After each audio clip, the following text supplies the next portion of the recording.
Абай Құнанбаев қара сөздері 23-24 қара сөзі. Біздің қазақты оңдырмай жүрген бір қуаныш, бір жұбаныш дегендер бар. Оның қуанышы елді бір жаманды тауып, я бір адамның бұл өзі қылмаған жаманшылығы шықса қуанады. Айтады, Құдай пәленшеден сақтасын, о да адаммын деп жүр ғой. Оның қасында біз сәулелі кісінің бірі емеспіз бе? Оған қарағанда мен таза кісі емеспін бе деп. Оған Құдай тағала айтып па, пәленшеден тәуір болсаң болады деп. Я білгендер айтып па, әйтеуір өзіңнен наданшылығы асқан, я жаманшылығы артылған кісі табылса, сен жаманға қосылмайсың деп. Жаманға салысып жақсы бола ма? Жақсыға салысып жақсы болады дағы.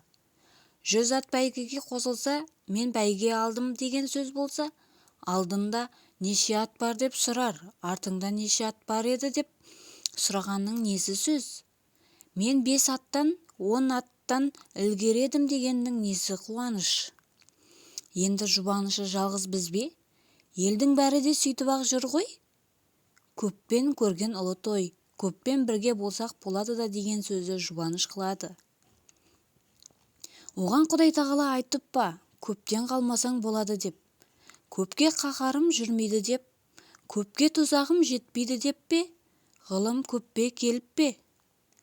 Біреуден тарап па? Хикмет көптен тарай ма? Бірден тарай ма? Көпке қорлық жүрмей ме? Бір үйдің іші түгел ауырса жеңіл тие ме? Жер білмеген көп адам адасып жүрсе, бір жер білетұғын кісінің керегі жоқ па екен? Көп кісі жолаушының бәрінің аты арығаны жақсы ма? Жоқ, жармысы арыса, жармысының күйлісі жақсы ма?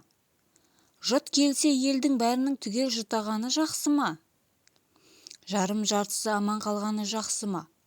Осы көп ақымақтың бір ақымаққа несі жұбаныш? Тұқымымыз бен аузымыз сасық болушы еді деген жаман күйеу қалыңдығын жеңіп пе?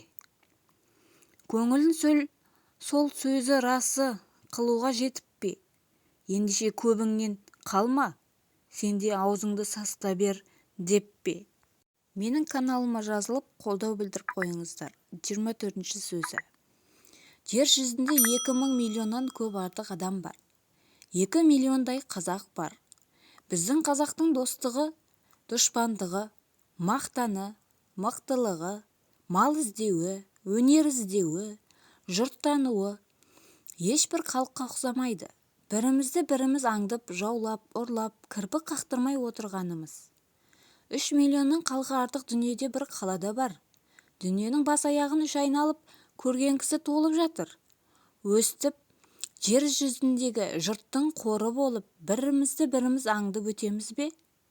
Жоқ, қазақ ортасында да ұрлық, өтірік, өсек, қастық қылып, өнерді, малды түзден, бөтен жақтан түзу жолмен іздеп, өрістерлік күн болар ма екен? Әй, не болсын? 100 қараға 200 кісі сұғын қадап жүр ғой. Бірін бірі құртпай, құрымай, тыныш таба ма?